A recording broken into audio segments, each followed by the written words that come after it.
Roxo Media House.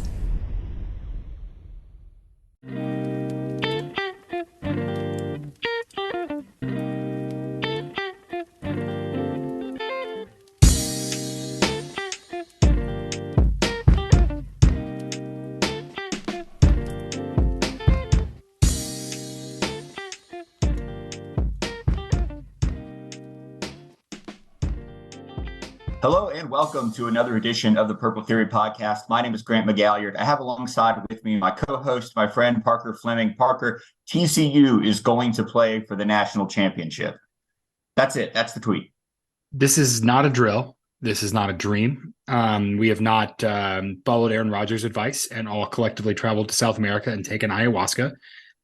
We are not being guided around by a shaman. We are living the real absolute inevitable reality that is the TCU Horned Frogs playing for a national title, just a year off of 5-7, just a year off of Jerry Kittlegate and just a lot of turmoil. It's been a long road, Grant. It's been a long road.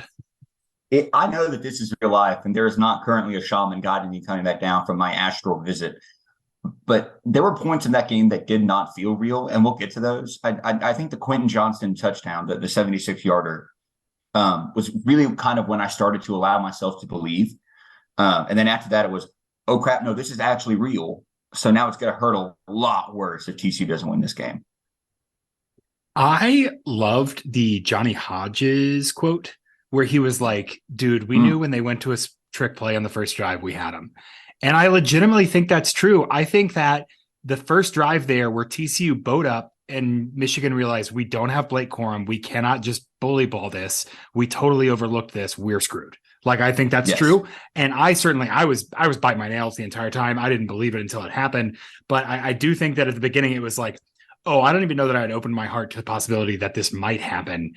And man, it was just one of the most delightful football watching experiences of my entire life. I hope everybody who went had just a great time.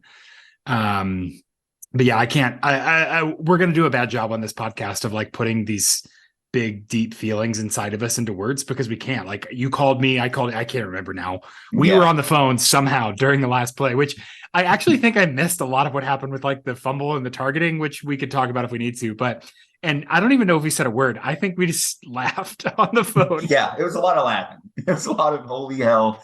This is actually happening. It's been pretty much 24 hours exactly since the final play as we record this. And I'm still not sure that I've come up with anything really more to say about the emotions of it. Other than that, it was like, I have no serotonin left in my body today. It all got expelled last night. It was just an absolutely glorious feeling. We should say the final score was 51-45. Though if you're listening to this podcast, I assume you know that. There has been a lot of great writing on what last night meant. I would encourage you to go to frogstoday.com to read them because they did some excellent work covering the game in Arizona. Parker, they did, and they all went. Which was a lot of fun, and I'm very jealous of that. I saw a picture of Melissa and Jamie and Colin out on the field and everything, and that's just a lot of fun. And wish we could have joined, but glad that they got the experience for sure. And maybe at some future date it'll be feasible to fly across the country and go take a next time TCU plays for national championship. Beans drove. He drove like 18 hours to get to the game. Yeah, it was insane. Yeah, on his motorcycle. He's like Peter Fonda, man. This easy rider, lean back and through the desert. Man.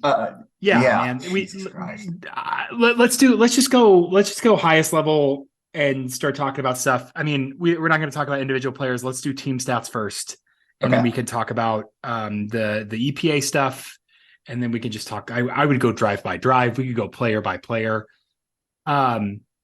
Wait, before we do this, okay, actually, I take this back. We're going in a different direction because you had a point you wanted to make. Can we talk about TCU's defense? Sure, man. I'd love to. Okay, one, Grant, I don't even think the realtor on Bud Clark Island can take calls fast enough. I think they're gonna have to hire they're just gonna have to expand the firm because Bud Clark just had an amazing day. It's one of those things where like I have a great house and I'm like willing to sell, but demand is so high that it's almost like everybody's ready to welcome visitors. I mean, we're just so excited. New constructions are going up every day. I hope they don't block my view of the ocean on Bud Clark Island, but it's a very nice place to be right now. Yeah, you want tourism to expand enough where you get nice amenities, but not so much that all the Californians move in and ruin everything. Exactly. Yeah, it's a sweet spot. But okay, here's my thought about the defense. After 14 games now? 14. TCU's played 14 games and we're not done, Grant. That's insane. I have 3 tiers. Okay. Here are my 3 tiers. 1, elite tier. Bud Clark, Josh Newton, THT, D, Dominic Williams, and Johnny Hodges are elite. Okay, I would swap Dominic Williams for Dylan Horton, but I know this is a point that you wanted to make. We talked about this earlier today, so go ahead. You can't tell people we rehearse these things, because then when it sounds bad, they'll think we did more than just a text message that you liked like 10 hours after I sent it. Okay. Nobody that listens to this thinks we rehearsed it. I can guarantee you that is not. Here's why that is not those 6 guys are elite.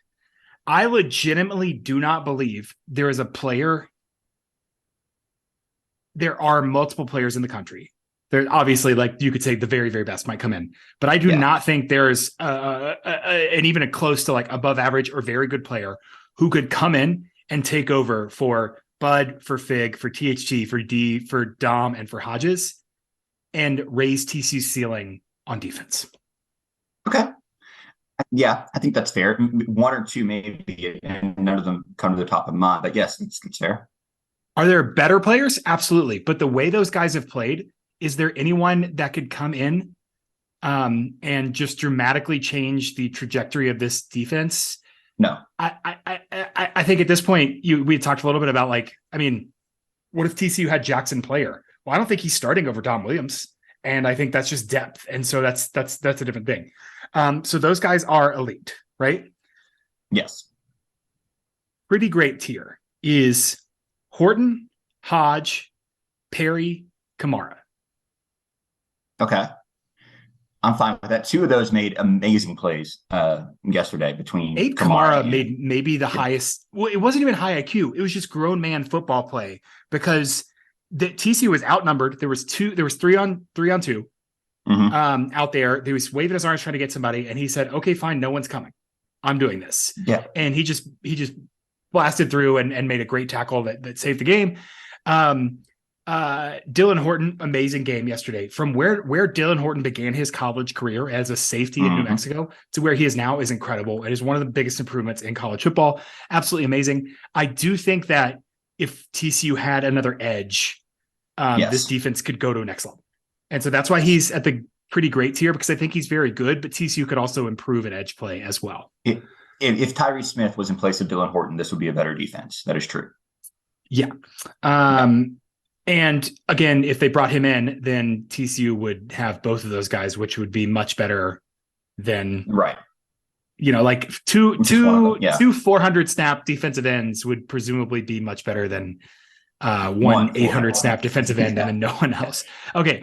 And then the pretty good tier. So that was pretty great. And then pretty decent tier.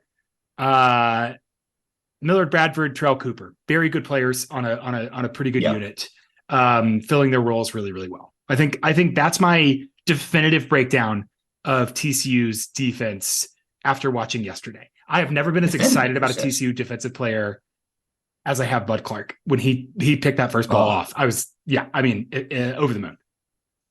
Over the moon. And the Winters play for his pick 6 was outstanding as well. He baited McCarthy into making that throw, drifted out wide into that zone, and just jumped it. It was perfect. He's so good.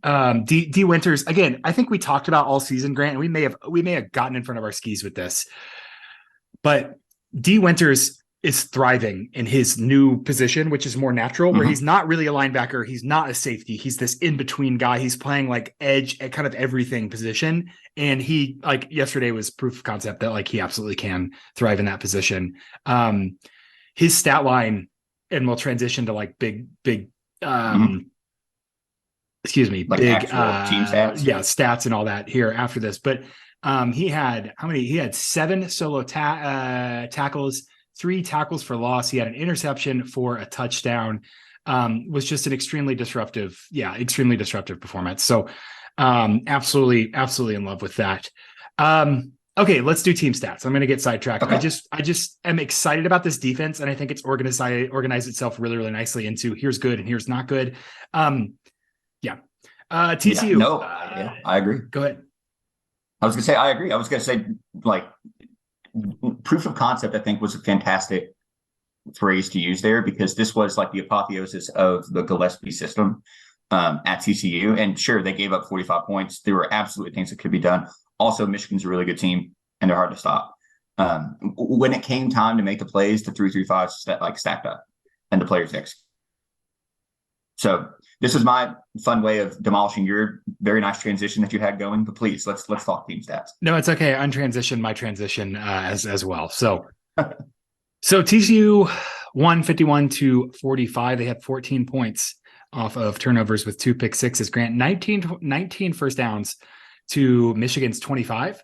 One thing that stood out the most to me before we even talk about like running and passing and efficiency, TCU 50% on third downs, 8 for 16. I stopped tracking because I was having a beer and enjoying the moment. But at one point deep into the game, they were averaging like 3.2 yards per play on third down. I think it was the Texas Tech game. They averaged almost 10 yards per, not yards per play, yards to go on third down. Yes. And in the Texas Tech game, it was like almost 10 yards. It was just a complete disaster. And they converted 50 of them. They held Michigan to 3 for 13. Grant, I'd imagine that a physical Big 10 team would be able to just push over a little Big 12 team and convert some of those third downs. But that was a huge difference in the game for me. And I mean, I agree. and well, yeah. And I think a large portion of that, and sorry, I keep transitioning us out of this. A large portion of that has to like go to Emari Demercado and Kendra Miller in the first half. We're spokes on a wheel. Take us wherever we go. We'll come back. You're fine. You got to talk about defense. This is the point where I interrupt to talk about Emari Demercado and admit that I was wrong. I think we kind of gave him a little bit of slander earlier in the season, kind of wondered why he was getting snaps when Kendra wasn't over, some of the guys that TCU has on their roster. Emari Demercado is a dog, period. He put the team on his back when they needed it in the second half without Kendra Miller. Yeah, the fumble wasn't great, but like just absolutely toting the rock, picking up first downs. I am so happy for Emari Demercado. 17 carries, 150 yards, and a tutty. Just what a performance. Another dude who easily could have left TCU, pursued other opportunities, stayed, wanted to be a part of this. 8.8 yards per attempt, 7.59 yards after contact rate per rush. 3 runs of 10 plus yards. Extremely impressive from Demercado there. In a situation where TCU's offense could have been in a very, very bad spot had they not. I mean, Trent Battle made a great play on punt return coverage, but man, I don't know if he or Imani Bailey could have shouldered the load. So it's great that TCU, it's testament to this roster that TCU had an experienced guy like that who's ready to contribute in the wings and take over like that. Very, very impressive. Yeah. And just to take us back to where we were, picked up 6 first downs on the ground. Emari Demercado did. Kept the chains moving. So at a time where TCU just really needed to burn some clock. Just please God. Yeah. Was it the West Virginia game where there was that drive because West Virginia scored again and the TCU scored again to make it a 10-point, not a 3-point game. But TCU was like, man, if we just get a first down here, we could end the game. And they threw it 3 times and then punted because Kendra Miller's hand was hurt. I think in the West Virginia game, I was so worried for a drive like that. I was like, oh, this is slowly becoming a shootout. And TCU does not, if TCU doesn't have a ground game, and the fact that they trusted Emari, the fact that he rose to the occasion, I mean, just absolutely put the team on his back, dude. Very, very impressive. Good for him. Where were we? We left off on first down, third down, fourth down efficiency. Yeah, let's go just overall. So EPA per play, TCU 0.04, saying just slightly above schedule. That's interesting because TCU had a 56% success rate, Grant, which is very, very good. As we know, you're in like the mid 40s and you're doing okay on success rate. Sorry, you're in the 40s. You're doing about average. 42 is average, I think. And TCU historically this season has outpaced their EPA outpace their success rate with their EPA. They've been much more explosive than they are efficient. TCU was explosive in this game, but they were also extremely efficient. That EPA comes down, of course, because there were two interceptions.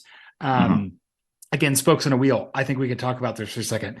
Grant, neither of those were Max Duggan's fault, and I actually really liked both of those plays, and I liked those throws. The first interception, Tay Barber fought to get open. It was just stick, and everybody's sitting there. Max looked around. I wish that Max had looked over at Kendre Miller, who was just by himself and could have gotten some yards, but Tay Barber did not sit there. Tay Barber made a play and got open, and Duggan threw the ball, and he just dunked it. And the other one, same kind of thing, just right off Davis's hands, I think. Yeah, it was Davis. It was like his chest. It was a really well thrown ball, and just took a free bounce. As a longtime Max Duggan defender, I think yesterday was the first time that I was the first one to be like, take some heat off of the ball, Max. And then I watched him today and I was like, oh, those are probably the two most defensible interceptions of his career, which is ironic. And we've defended a lot of them.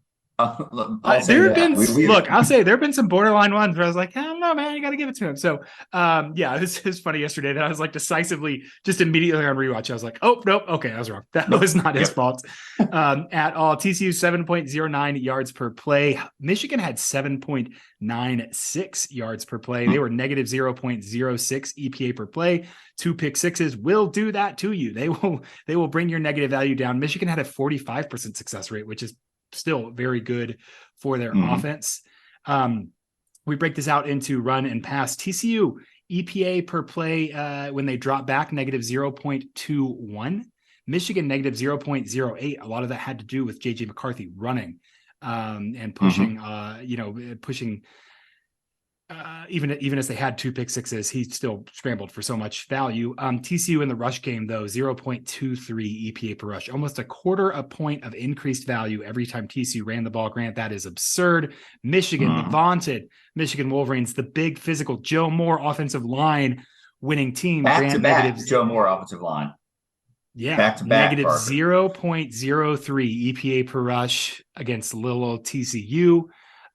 This is insane to me. TCU's explosive play rate, 6%, way below their average. TCU stuffed Michigan on 25% of runs.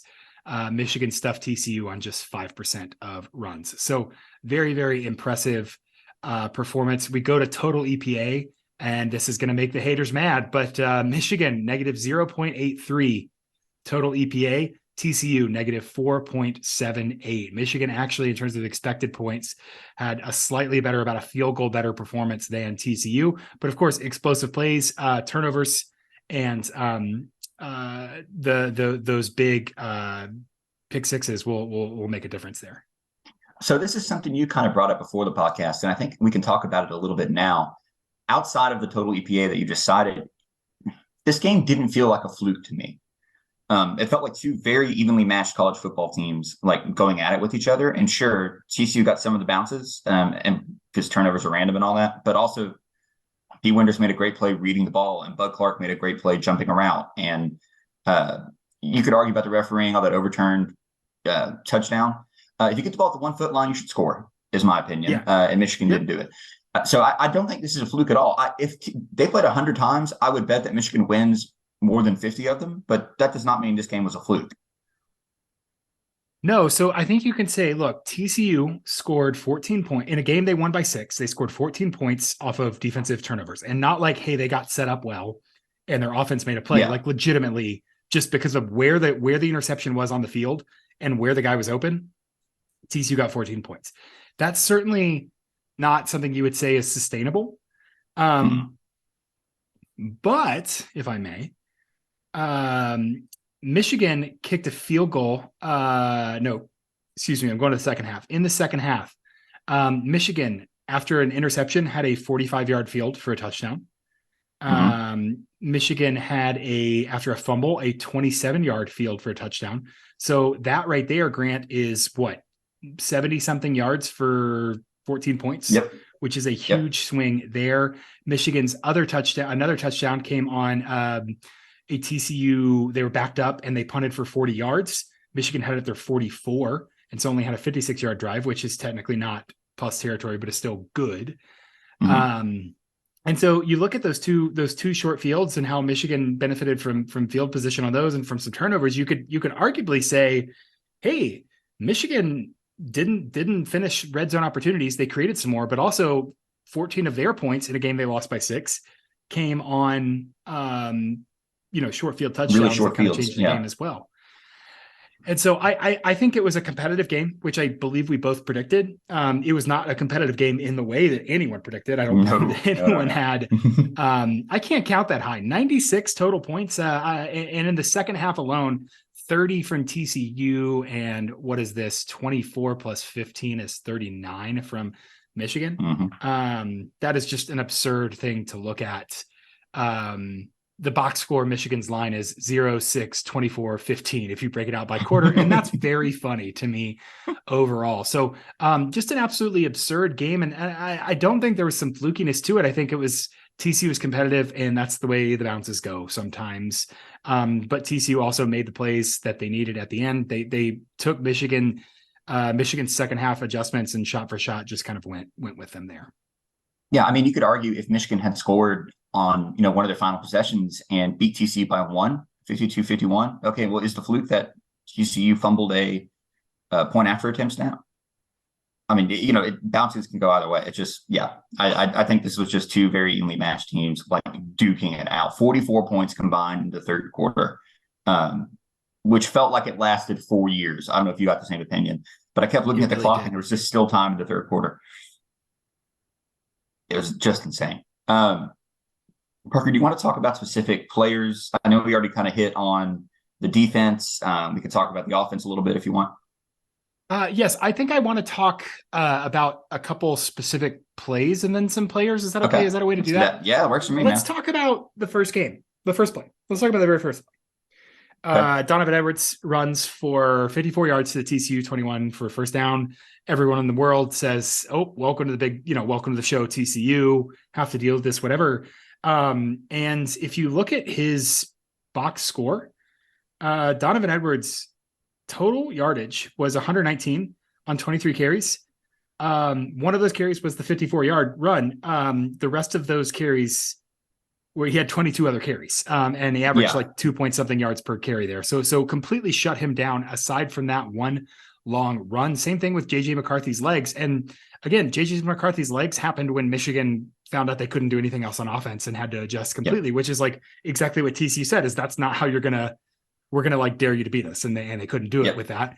I will say on that first play, it was a great example of one. I tweeted the screenshot, but like, it was the most beautiful example of like, oh, the spill and kill is not something that like podcast bros are talking about. It's like, this is how this actually works, And that's validating for me being a podcast bro and saying like, sometimes I just like that football is football. But it was definitely like Mark Perry was in the B gap, ready to make the tackle. You could tell why Mark Perry is TCU's leading tackler this year.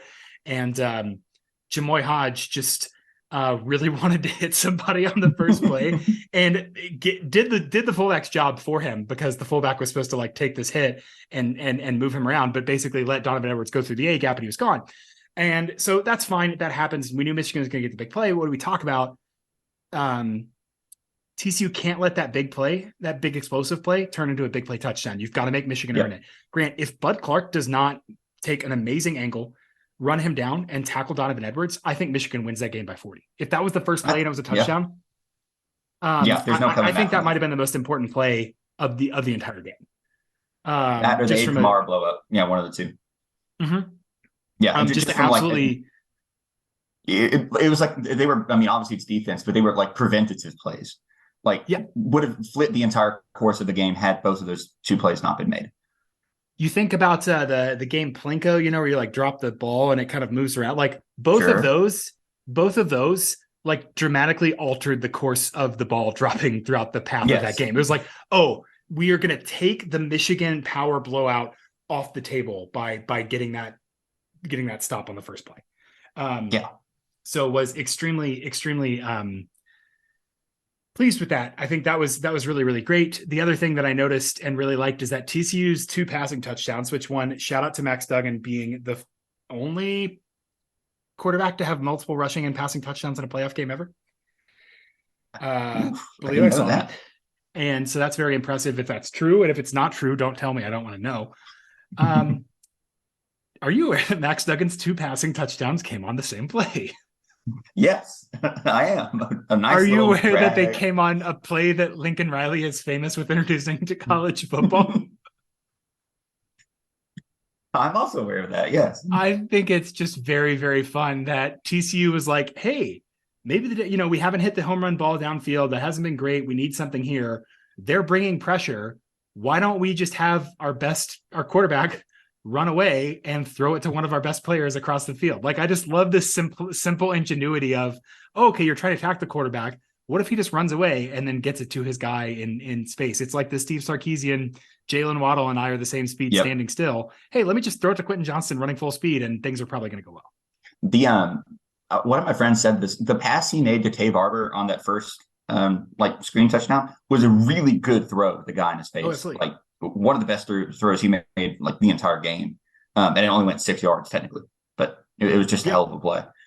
Extremely expressive. I feel like TCU did a bunch of different stuff on offense that was just really great. But those two, I think those two and the Abe Kamara breakup are really the things that I was like, these are like the decisive game-changing plays. Yes. And in a game with so many haymakers, it's crazy that those are the two that stand out. Right. Because they don't really show up on the score sheet, but they were certainly there. Yeah.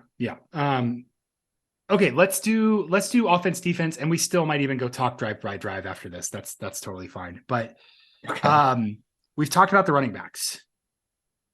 Yes. Let's talk about Max. Yes. Okay. Max Duggan, 64 or sorry, only a 48.3% completion percentage. Not great. 64% completion when he was kept clean, Grant, but 5.7 yards per attempt. So when TCU really couldn't get the downfield option going at all, when he wasn't pressured, he was throwing the ball 8.5 average depth of target. When he was pressured, 13.7 average depth of target. Yeah. And so his adjusted completion on the day was 59.3. Grant, he was pressured on 42.4% of his dropbacks, but 10.7 yards per attempt on pressure dropbacks, 2 touchdowns, no interceptions, no turnover-worthy plays all game. Grant, let me say that again. No turnover-worthy plays all game. Even though the interceptions, they weren't his fault. That's fine. 2 drops from TCU. Neither of those were particularly egregious. I think they were annoying. Yeah. But I really think that TCU couldn't get the home run ball going. They couldn't do what they've done in the past, which is let me just chuck it down, because Michigan was getting to them too quickly. And they were able to just rely on Max Duggan's athleticism to elude the pass rush and make a play going. Because again, if you've got 7 guys chasing me, that means you have 4 guys to account for Quentin Johnston in space, which is not exactly the best plan. Which is how they hit kind of one of their bigger plays of the game when I think Michigan brought a corner blitz and just no one rotated over to cover QJ on the left sideline. Yeah. Shout out to everyone who sent me the DM of how stupid was, like, why would you run a corner blitz on that side of the field? It seems to me that if you're going to cover a Biletnikoff finalist, you probably should have, I don't know, a safety over the top or something like that. But one wasn't even like, there's been 5 plays this season where Quentin Johnston has just been like standing with his hand on his hips downfield, like, hey, can I have this? I'm open. That was like, he legitimately looked around too, like, wait, what's going on right now? What the hell is happening? Wide open. And so that was pretty impressive. I think that was his one of two. So Max Duggan to the left in the intermediate was 1 of 2 for 32 yards. I think that was the completion. Yeah. With the 32 yards there. The other thing that I think is just absolutely excellent is 2 of 3 for 67 yards outside right, like 20 plus yards downfield. He hit to his right side, a couple nice completions, one to Jordan Hudson, which was fun to see him. I feel like what the hell was that? And he was wearing the sleeves. He looked like Tay Barber. I was so confused. Yeah. Because he was dressing like Tay Barber, and I did not expect to see him on the field. But that was just super impressive. 7 of 7 from behind the line of scrimmage, and that was 99% or 99 yards, 2 touchdowns. Grant, 158.3 NFL passer rating behind the line of scrimmage for Max Duggan. That's pretty hard to beat, right there. Listen, man, I hope there were some pro scouts there at the Fiesta Bowl that day, because he looked great throwing behind the line of scrimmage. What's funny is Also, that those weren't like the screens or whatever. Those were like he ran back 10 yards and made a 12-yard Yes. pass that they caught behind the line of screen. Like he's not getting enough credit for those throws, even though they really were behind the line of yeah. scrimmage. They really were. Yeah, also impressive was his running game. I mean, 12 attempts for 63 yards, 4.2 yards per attempt, 2 touchdowns, 1.73 yards after contact. But the contact was heavy when he bowled into the end zone on that one and just absolutely steamrolled whoever that was on the Michigan side. Yeah, I liked that a lot. I also really liked with Max's run game, especially early on. Kendra Miller took some hits, man. Kendra Miller went up and just absorbed the first hit and gave Max an extra blocks. Like absolutely put his body on the line. Imari did it once or twice too. I love that, and I think the combination of Max like actually running the ball this game, which I don't think that they've really done well, is well, and I mean like scrambling. Not scrambling. Sorry, like actually design runs. Yeah, some of that has to do with health, but also like they ran 21% play action, which is way less than they normally do. They running a third, almost 40% play action, and yesterday they ran 21.2%. They didn't have time and they had to adjust on the fly. Like the reality of the situation is like TCU's offense was not working against Michigan, and they had to adjust to find edges, and that's exactly what we've talked about. Like 85th in passing success rate and 18th in passing EPA per play. Like they want to just hit one big play, and that's all you need. If you run, 3 unsuccessful plays and then one that's a 70-yard touchdown, that's not efficient, but you're still going to score, right? And so that's definitely what they're able to do, is just say, how can we scheme up an edge here? I would love to like see Garrett Riley's like notebook at halftime or something where he was like, okay, I'm just going to have a bunch of like if then see what they do kind of stuff, because they had to go so deep in the bag to score 30 points in the second half to preserve this lead. I will say one thing that I liked that TCU did was basically just run push for quarterback sneaks. And three times. Go ahead. Right? 3 times. Yeah. Yes. And I am not saying that this is a lesson learned. Here's what we should have done at the end of the Big 12 championship game. That's not what I'm saying. I'm saying that it is an effective way to do a quarterback sneak. And if you need to get 2 yards, just having running back shove you forward is a pretty good way to do it, especially if the refs aren't going to call illegal pushing or whatever it is. So aiding the runner. See that sign, Frank? Disregard it. That's a bunch of liberal bullshit. I'm just keeping up our streak of saying the S word on this podcast, which I think we've gone for like 7 episodes in a row now. I know. And I said the F word a little behind the scenes last week and didn't know it. And Parker had to remind me to be like, dude, no, you have to cut that. But you can't say it. I was like, oh, okay, that's fine. Yes. Okay. So because what they did, I really liked, is just kind of funky. They lined up under center, which they like never do. Is it's going to be a screen, but they motioned Spivey, and Spivey's a big old dude. And Spivey just basically went like hands on buns and shoved him across. I like that. And I think that's a really good. And it's not necessarily lesson learned so much as one, Max was probably like, hey, I can do this. Yes. Oh yeah. 2, Max was like, hey, my ribs are not broken right now. I can take a full breath. You're allowed to use me. And so I think that definitely mattered as well. I said this before on a podcast that like a Michigan podcast, that like TCU kind of made a calculation at the end of the Kansas State game, and not like, oh, they didn't actually care about winning, whatever. Just saying like TCU was like, we can either kill ourselves or we can survive. And they definitely went in survival mode. That's understandable. And I think that the fact that they did 3, they did not install those 3 quarterback sneaks in the 3 weeks of bowl practice. No. They had those. So yeah, I'm just glad they're using them, because I think it's like a really effective way to get 1 yard, 2 yards if you need them. Anything else on Max before we move to Oh, I have one thing. Hey, listen, how did people think that LinkedIn comment post was real that was supposedly from Max Duggan? First off, I know people on the internet are gullible.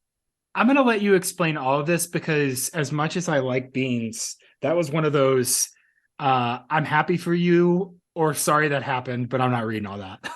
Because it was a very long LinkedIn post, and I don't do LinkedIn at all. It wasn't just a LinkedIn post. Okay, this image was going around, and a guy who I know posted it on Instagram today and said, like, you're a king or something like that. I'm like, yeah, how do you not know that this isn't real? It's a big LinkedIn. You're a king, but comment. not for this. Right. It's a comment. It's not even a post. It's a comment on a LinkedIn post with like Max Duggan, student athlete at TCU, business major, I think, like in the description. And it's this big, long, open letter to the fans, whatever. And it's the most like whoever wrote that should be put in prison. But besides that, like people believing it was real kills me, just kills me. My hobbies include writing fan fiction letters about college football players thanking fans. Yeah, I'm glad I didn't read that. That's great. It just, yes. Grant, in this age of identity politics and misinformation, these people want to believe what they want to believe. And I think we can take solace in the fact that the disinformation they were believing in this certain case was just that Max Duggan's a nice guy who wanted to thank his fans. That is true. They could have been a lot worse, I suppose, because I would have written the most profanity-filled, like, here's what I'm going to do to the state of Michigan, yada, yada, yada. I hate the color yellow, etc. Remind me when this is over to Photoshop, just a LinkedIn post with Max Duggan's face on it, and then put back then they didn't want me, now I'm hot, they're all on me. Quotations, I'm Mike Jones, quote Max Duggan. Who? Okay, is there anything else about Max that we need to get to before we move on to wide receivers? I mean, obviously it's amazing that he is like a quarterbacking a team that's playing for the national championship game. So I think that kind of goes without said. But anything else this game specific that we can address? No, we talked about the interceptions. Sorry, you said who, and I put LaCroix in my nose.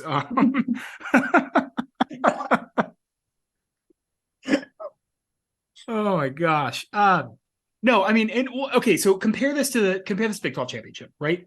The narrative of the Big 12 championship was like gamer, like 95 yards in the last one, like sacrifice the body, whatever. And this was not like, okay, that felt like Friday Night Lights. That felt like a high school kid sacrifices his body for the dreams, right? Not only because it was in Cowboy Stadium, but also just because of what it felt like. This felt like Wiley veteran gets it freaking done. Yeah. Like it wasn't going well. Like he did not have a great game passing. Absolutely not. Not one of his best. The best defense he's ever faced, I think, ever, legitimately. I don't know. Some of those Iowa State defense has been good. But anyway, that's beside the point. This was not gritty Max Duggan bleeds and TCU wins by this felt like okay. This felt like you like it kind of felt like old man strength. Like you ever like played pickup basketball and there's been like that guy and you're like, dude, what is happening right now? How is this person doing it? And it's not that extreme, but it just felt like, oh, you're Wiley and you're getting this done. And so I just really appreciated that we've seen so many different kinds of performances from Max this season. I think that was really the thing is in the past, because he was being asked to fit a certain mold, he could only be good a certain way. And this year, because TCU is an offensive minded team who has some really smart in-tune coaches who want to win, they are, moving things around to make sure that they can succeed in the way they need to succeed to win that specific game. They have that versatility, and Max Duggan has shown that he can master that versatility and say, whatever we need to do to get done, I can do it. Yes, I think a great way to couch it would be Max Duggan is a great player who can win games by himself. This year, he does not have to do that. And so the eventualities are built into the system to where if Max doesn't have a great game, it's not going to completely tank TCU's chances of winning. Fair? Yeah, absolutely. Absolutely. Okay. Quentin Johnson was targeted 9 times. Let's to keep track of this. 6 catches, 163 yards, and a touchdown. One of them, of course, was the play we talked about earlier, 76 yards outrunning everybody on Michigan after catching the ball behind the line of scrimmage.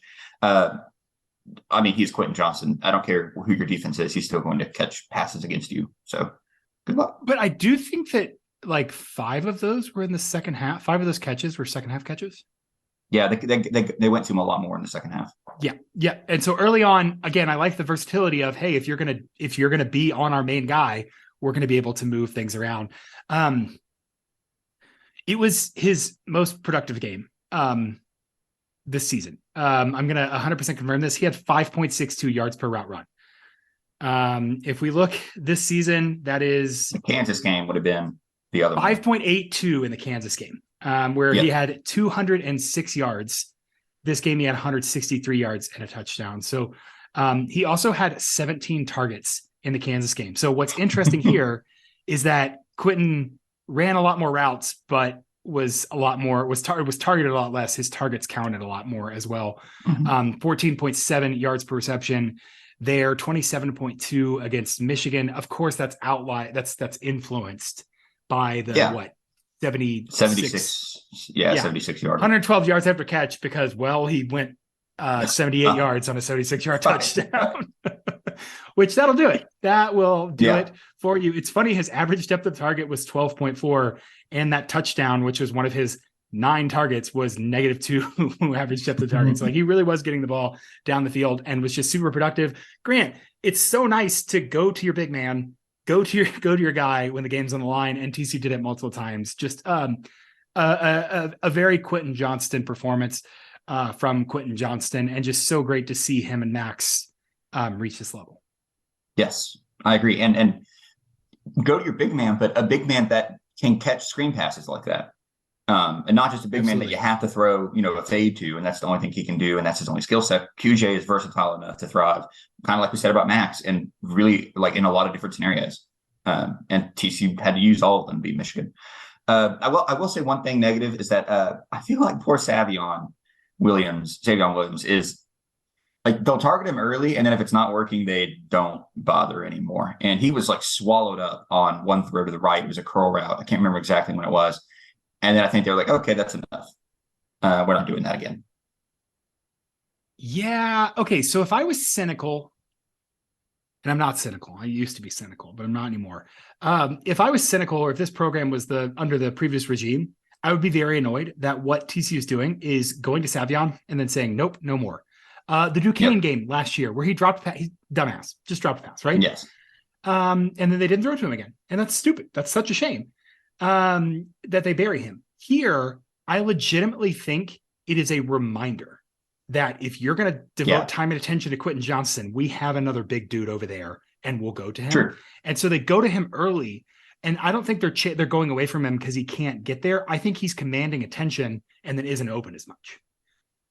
I like that. I like that explanation a lot better, actually. How charitable but he got the is same, that, right? It's very charitable. He got the same amount of targets as Jordan Hudson. I'm not really sure that's ever happened before. He was targeted 3 times, caught 2 passes.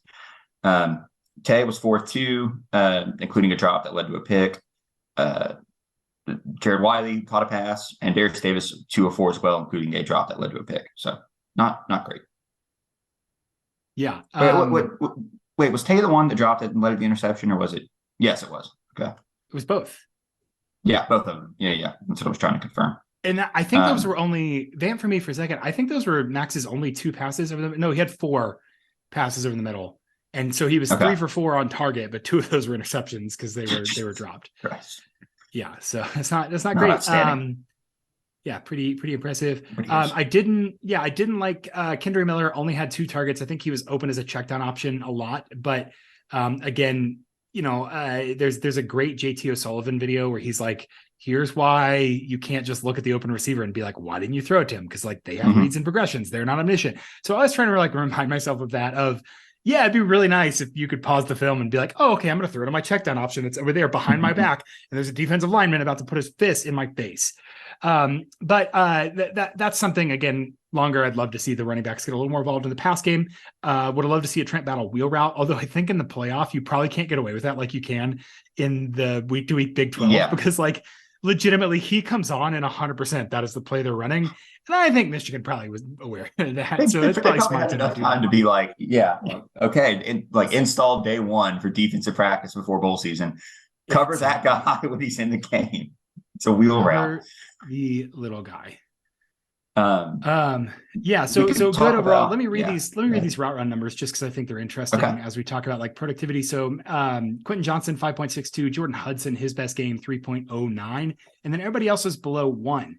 And so I think that's really important to note that like Hudson came in and was productive in spots, but the rest of it was Johnson and then getting guys open when they covered Johnson. Like it was, we're going to go through QJ as much as possible, and then we'll spread it out wherever we can go. Shout out to Gunnar Henderson, who's not in the receiving grades, but was in on one of the touchdowns and set the pick. Yes. Really well. And so that was a great play from him. Again, depth right there has just been really, really great as well. And Jared Wiley got that one, got one target. Would have liked to see more of that. But again, I understand with all the pressure and stuff, you can't send a fifth receiver out like that. No. I remember Henderson being on the play or being in on that play because I saw him run across the screen in motion. And I was like, is this a Gunnar Henderson play? Okay. Yeah. And then it wound up being, it kind of was, but just not really in the way that maybe Michigan expected. It's a damn shame that TCU didn't go 5-7 under Gary Patterson this year. So we could have seen a Gunnar Henderson bullshit Wild Frog touchdown in the last game. That's a very 2020 joke.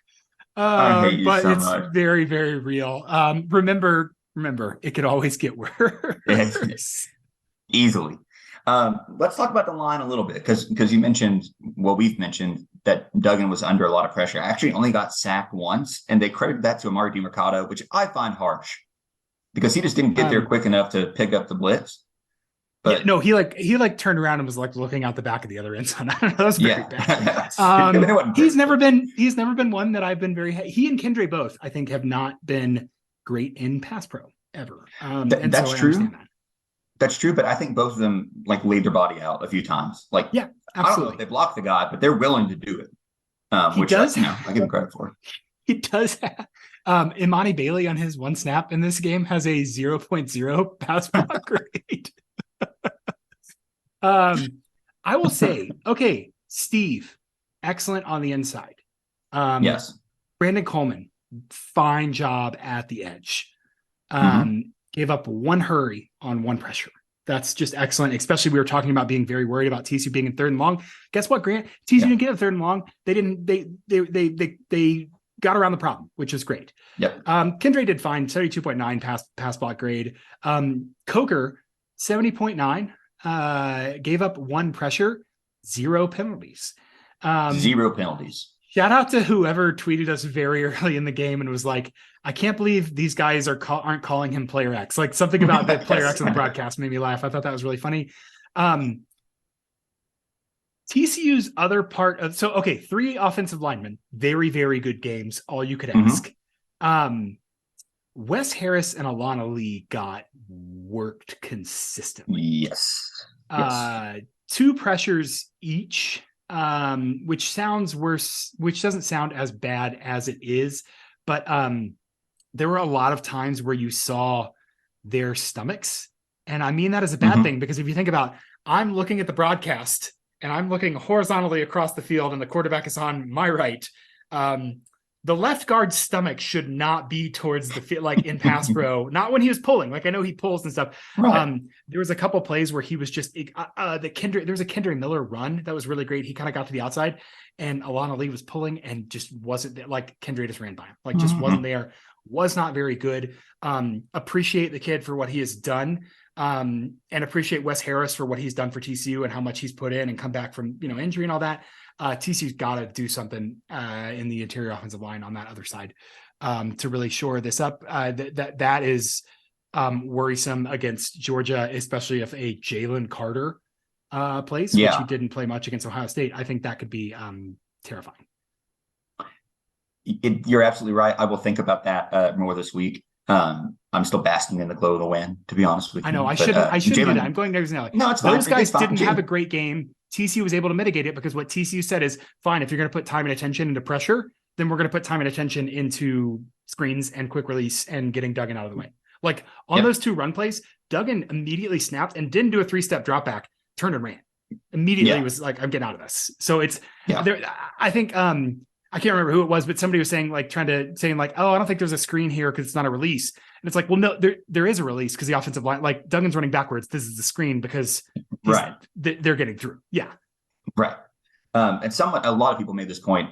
QJ did a great job bending the route on his long touchdown so that the line could like release and block downfield a little bit, which I thought was important.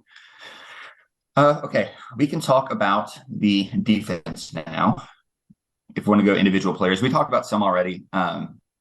THT kind of got worked. He's a physical corner, and if they're going to call pass interference tight, then THT is going to draw some flags. I think he had 3 called on him this game, which is obviously not ideal. Other than that, I thought it was a pretty solid performance by the entire unit. Yeah, can I say anything about Bud Clark that I don't already? I mean, everyone knows what's in my heart here, but absolutely excellent performance. Of course. I think the way to look at this as well is like JJ McCarthy, 57.1% completion. Grant, an interesting factoid that I did not see in the preview, but thought about now because of this. JJ McCarthy has completed under 60% of his passes in 5 of his last 7 games. That's against Rutgers, 48.1, Nebraska, 47.1, Illinois, 51.5, Ohio State, 48.0, Purdue, 64.7. That doesn't count. And then TCU, 57.1. That's interesting. That's something I wish that I had dived deeper into in the preview and just didn't notice, wasn't on my radar as we were kind of talking about it. But he has not been playing super well. And he was a gamer and absolutely ran when everything else, when their offense entirely broke down. They're like, all right, I guess we're just going to, it was the Michael Vick play, which TCU and prevent defense was happy to be like, yeah, we're going to, take our shot here. But, and he's athletic. That's great. That's good running. But so not a great performance from him. Overall 9.8 yards per attempt. He had 3 turnover worthy plays. So 6.3% of his plays were turnover worthy plays, including 2 interceptions that, unlike the TCU interceptions, were not the fault of the receivers. They just got eaten up. Those were pretty bad. 12.8 average depth of target, a 68.8% adjusted completion percentage with 2 drops and a throwaway there as well. So it's hard to say in a game where they lost by 6 and scored 40 points, like they needed more out of him. But I think earlier in the game, they really couldn't figure out what to do without Corum. And they couldn't get into that positive game state where he could settle and say, let me just make the plays and let's get out of this. He had to come back, and he's not had to do that all season to this degree. Yep. And they had some bag of tricks, but very clearly, did we talk about 2007 Oklahoma State on this? Where it's or 2017 Oklahoma State? I wrote a note down to talk about it and haven't done it yet. That was the most Gundy call I've ever seen in my entire life. What on earth are you doing running Philly special? You are Michigan. You have a 2-time Joe Moore award-winning offensive line, and you run Philly special. Gundy as hell. Absolutely insane. And I want to talk about that. I also want to say, I think I specifically said 2017. I don't know. I've done so many stupid podcasts, man. I can't remember what it was, but talking about the 2017 Oklahoma State was Gundy was I don't know what to do to stop our offense. And and Gary was they hadn't played 4 full quarters all season, and TCU stopped them on the first drive or the third drive, I think, because they scored 2 big plays. And it was once it wasn't obvious that they were going to get in a positive game state early on, they really didn't know what to do. A little bit, this was Michigan was just I don't think Michigan talked about what do we do down 14 to TCU. Right. I don't think they had anything for a negative game script, and they've never had to do it. That just hasn't happened all season. And so that was really interesting that the game state did matter, because again, we were so afraid that if Michigan gets up early, man, they can just lean on them. Mm-hmm. And they couldn't, and they very clearly were worried from drive 1 because they couldn't punch it in, and they ran just an absolute bonkers play. They also scored on a flea flicker. That was the most candy ass flea flicker I've ever seen. It was barely sold. Yeah, it was not a good acting job from Michigan. I'm embarrassed that TCU bid on that, to be honest. Well, and I think that it was Millard, right? Yeah, I think so. I think he fell, which is hey, that's part of transitioning, whatever. But it's that's one of those things where he got beat, but maybe he didn't get touchdown beat if he hadn't also fallen while he was getting beaten. So it made it worse for sure. Donovan Edwards, maybe not the down back that Michigan wanted him to be. I think that was a good substantial or substantiated criticism, but generally he had 1 big run and they just didn't do very much. He had a fumble as well. Only 4.0 yards after contact per attempt, Grant. And he had a one run of 54 yards where that was, all of that was after contact as well. So really no run game to speak of from Donovan Edwards in terms of generating consistent downfield threats. JJ McCarthy had a couple nice scrambles there, but again, that was desperation offense. That was we don't know what else to do here, and he made some plays, and I absolutely respect that. But Michigan really didn't have a run game to speak of. I think the final numbers kind of, just because there's so much volume of plays, kind of underscored how undersold how well TCU's run defense played. They were, I mean, we talked about it earlier. You said spill and kill, but they were flooding to the freaking ball, like being aggressive from the snap and saying, "Hey, we're going to let JJ McCarthy beat us through the air." And it worked by 6 points, but they also got 2 pick sixes out of it. So there you go. Win by 6, man. Win by 6. Yeah. Also, JJ McCarthy, only 25 designed yards. Again, for how many plays they ran, I'm like actually pretty happy with what TCU did. That's great. He can have the long run. That was very, very good. You take that aside, and he had 3 for 30. Yeah, so not a great performance there. But also that's not really something he does. He's fast and wily, but when the offense is working well, he doesn't have to do that. Negative game script. What does he do? Hey, I'm gonna rely on my athleticism to make a play. Receivers, it's worth saying, I don't think we said Schoonmaker went out, and that definitely changed the game. Yes. He got hurt, but so did Kendra Miller. Injury is part of the game. TCU, yet again, they injured Blake Corum last week and or against Ohio State, and made that and then they ran the play against Luke Schoonmaker, evidently. But realistically, that certainly changes it. Although Michigan has no shortage of 6'4", 250 white guys who can play tight end. So I don't know if that was the biggest thing in the entire world. Ronnie Bell had 3.38 yards per route run, and Roman Wilson had a great game, 3.59 yards per route run as well. Both of those guys combined for 240 yards and 2 touchdowns. Very, very impressive from them as well. Colston Loveland, the backup tight end, who I believe is a true freshman, 8 targets, 3 receptions, just couldn't really do much of anything at all through the tight ends. Some of that, maybe Schoonmaker's out. Maybe that mattered, but also I'd like to think that some of that is the way that the offense works. It's hard to find the tight ends there, and that's something we'll talk about with the Georgia offense coming up on the horizon. Yeah, too. I think like you probably hit the nail on the head. I assume that Michigan watched game tape of like what Kansas State did against TCU and said, "Great, we're going to use their tight ends to full advantage." And Colston Loveland, I'm sure, is going to be a totally fine player. Luke Schoonmaker is really freaking good, and him not being in the game it's certainly an advantage for TCU. I don't know if it was as much of an advantage or as a disadvantage as Kendra Miller getting hurt, but I guess TCU's backup is probably better than Michigan's backup in that scenario. So, do you remember that Michigan had a tight end named Jake Butt? I do. You get it? He's a tight end. You get it? You don't have to explain. Yeah, golly. Okay. Oh, so overall, all right, we're just picking here. Any other people we want to shout out? Any other interesting stats? TCU, 85 penalties, 7 penalties, 85 yards. Michigan, only 5 penalties for 28 yards. So certainly in Michigan's favor on the penalty side of things. I will say, for all of you nerds at home, TCU lost the middle 8, 6-0, and lost time of possession to Michigan, and yet they still won. That's going to be confusing for some old school folks, I'm certain. Lost the middle 8 with getting the ball back after halftime, which is like hard to do.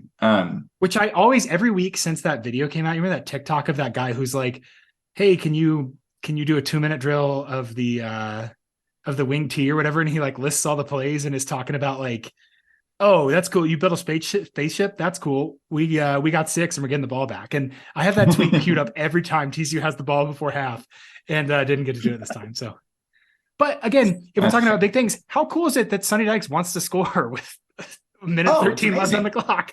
And it rules. It's fantastic. Also, that Michigan kid, hell of a field goal to close at the half. That dude, what was that? 54? It was 59, Parker. Jeez. And that's grass, but it's indoors. That's still really impressive, dude. Holy cow. Really, really impressive. Okay, we forget though. Is Phoenix elevation? Go ahead. You say your thing and I'll do my day thing. What's the Phoenix? Phoenix is not like Albuquerque. It's not like high elevation. No, I mean, it's elevation, but it's not like Denver high. It's only 1,000 feet. So no, that's okay. Yeah, that's a really impressive field goal. Yep. Okay. Yeah, it was a hell of a field goal. Since you mentioned referees, I have to complain about one thing. That's an incredibly candy ass roughing the passer call. Okay. Go on. That's the end of my sentence. Why do you think it was a justifiable roughing the passer call? It doesn't matter, but it just made me mad in the moment. I think that I wish they hadn't thrown a flag on it. I think it was stupid. I also think that if you make contact and extend your arms against a high profile team in a high profile game, you've got to know they're going to call roughing there. Like, fine. It's stupid. I hate it. I hate the penalty. I think the penalty's dumb. I also think Hodges a little too eager. A little too eager. But I love him for it. He's a big burly bear, and I'm a big fan of him. But yeah, I certainly don't want to advocate injuring someone, and I think you can absolutely hit a quarterback in a way that makes him think about it the next time he throws, without being dirty, without inflicting pain, without harming him, whatever. That's part of the game of football. I also think if you're going to get a roughing flag, make it count. Yes. I got wrangled into playing lacrosse goalie my senior year of high school because like kid moved and needed somebody. And that was my coach's advice, was just like, hey, they're going to score on you. That's fine. But these are all like, skinny dudes who are dweebs that play lacrosse. Just hit them. And next time they'll think about it and you'll have time to save the goal. So that's just, it's something that's real. It's part of sports. And so, Johnny Hodges, hit somebody, man. When I was in like 8 years old playing like youth basketball, my dad taught me like, hey, like if someone's like on a breakaway, like foul them, but make sure you like, so they can't get an easy layup, right? Like don't hack them or whatever, but just like if you're gonna foul them, make sure they miss. And that's the last sentence Great I heard. Santini? Is that what's happening? No, but that's the last sentence I heard. And I sprinted full court and tackled the kid like onto the ground so that he would miss a layup. And I got so much, like I had to like apologize to the coach. I was 8, I didn't know. So a middle ground there, Johnny Hodges. That's all we're looking for. I really thought you were doing the Great Santini there, and I was going to be. I don't know what the Great Santini is.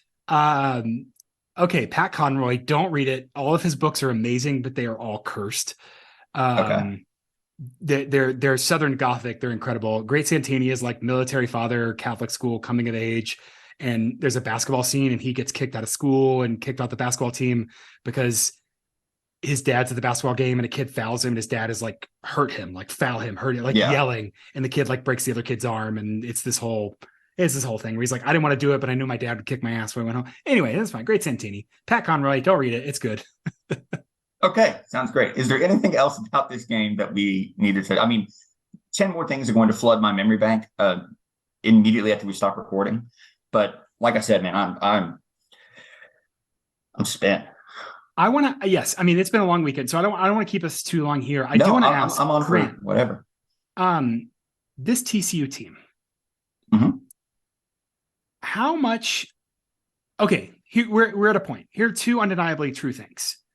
Mm-hmm. One, Gary Patterson is responsible for a lot of the foundations of this team in terms of who is physically in the room, who is here. Malcolm Kelly, Paul Gonzalez, two guys that are key that are still here. Max Duggan is here. Doug Meacham is here. Tay Barber got recruited by him. QJ, Kendry Miller, Gary brought Kendry Miller on and kept him, even though Zach Evans was getting more carries. I mean, Quentin Johnson is here because of Malcolm Kelly, like absolutely because of Gary Patterson. Very clearly, Gary Patterson's teams were not competing. What does TCU owe to?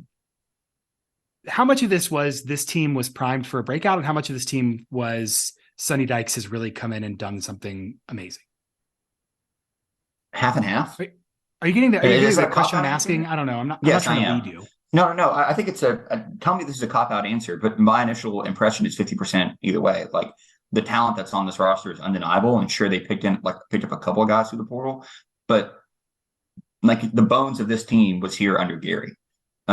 Okay, so that's what I saw I saw like diametrically opposing national sports writers being like, Sonny Dykes came in and did brought all this stuff from the transfer portal, brought an all new team and created something new at TCU.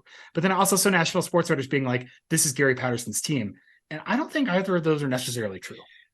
If you think this is Gary Patterson's team in that way, then you weren't watching TCU football for the last 3 or 4 years. Yeah, just no idea what's going on. And to be fair, none of these people were allowed in the building years before. True, and they were allowed in the building this year. I think who's it, like Bill Conley maybe said to me casually that like Dave Wilson is like loves Sonny Cumbie and is like, he is my friend. And it's just Cumbie 1 or year of Dykes? media availability. Dykes, sorry. I don't know why I Okay. did that. I was talking about people here. Sonny Dykes. Yeah, It was I like, oh, one year of media availability. And like people are already like, oh, I love this team. I love this program. Yeah. Which is just I very mean, impressive. Think about our friend Richard Johnson. Like, Yeah. he's basically been on the TCU beat for Sports Illustrated for the last, few months, and it's clear, like, how much that kind of open media access will get you a lot of really good press coverage. So yeah, absolutely. I will say lastly about turnovers. Again, I just want to, or transfers. I do just want to point out the guys who were relative newcomers, like either didn't play at all last year and came in and were new, or were brought in specifically this season. And you think about the newcomers on this team: Josh Newton, Abe Kamara, Dom Williams, Johnny Hodges, Mark Perry. That's 5 out of 6 on the defense. That if Mark Perry isn't on this team, Grant, TCU is off. I'm very comfortable saying that. Yes. Alana Lee. Mm-hmm. And then what is the other one on the offense? Jared Wiley. Yep. Has played 475 snaps. Jordan Hudson is a new guy. He was a recruit though, and TCU brought him over, or Sonny Dykes brought him over. So that right there is 8 guys who are easily in the top 30 of TCU's most important players, probably in the top 15 or 20. So it's like kind of both of Sonny Dykes took the bones of a team that was clearly, I mean, again, we said until we're blue in the face, TCU had 82% returning production this year. They were 3rd in team talent composite by a good bit, but he also brought in guys to fill obvious needs. And like, that's incredible. Just absolutely incredible. It's incredible. And it's hope for the future, I think, but we can't think past next Monday at this point. I don't even care about it. I'm not even going to think about the national championship. I'm just going to enjoy the fact that TCU's there. We will do a preview this week of the Georgia Bulldogs. We will try to keep the Stetson Bennett slander to a minimum. We will make only 3 Kia dealership salesman owner jokes each and keep that down. No, but I'm excited to go watch some Georgia and figure that out. We'll be back with that on Wednesday or whatever. But yeah, I mean, Grant, final thoughts on TCU and going to the national freaking championship. Holy shit. Wait, did you ever see the movie Get Smart? You ever see the movie Get Smart with Steve Carell and Anne Hathaway and The Rock? Oh, like the remake. Yeah. Absolutely. Yeah, the remake. There's a scene where like he's like, are you thinking what I'm thinking? And Alan Alda was like, I don't know, are you thinking holy shit, a swordfish just almost went through my head? And that's basically what I was thinking for like the entire, since 3 p.m. yesterday, I suppose. That's all I got. Yeah. I mean, pretty impressive here. Very, very fun. This is, how long have we gone? I don't even know. Hour 10. Yeah, we're like hour 10. I think we had a break for 2 minutes there. So, yeah, this could have gone on forever. I'm very happy about this. I think ultimately TCU, there were probably three out of 10 paths that TCU could have won this game. And this was one of them that no one in the entire world saw. And it is just awesome to see. TCU scored 51 against Michigan. Michigan gave up the most rushing yards against the team that they have in the last 29 games. And TCU did not let the Joe Moore award-winning offensive line push them around. Yet again, Grant, we're learning that there is more to football than big man wins. And it turns out you have to know who to block and where to block, and you have to be able to account for multiple players in multiple positions. TCU's defense, very, very good job being multiple and putting guys in great positions. So very, very fun, very, very good win. I think that's all. Yeah, I love it. Parker, this has been the Purple Theory Podcast. TCU is playing for the national championship game. My name is Grant McGalliard. You can find me on Twitter at Grant McGalliard, spelled like it sounds with all those vowels. He's Parker Fleming. He's at Stats of War. Are you doing a Bet US show this week? I think we're doing one on Tuesday or Wednesday, like a national championship game. Okay. TBD. Great.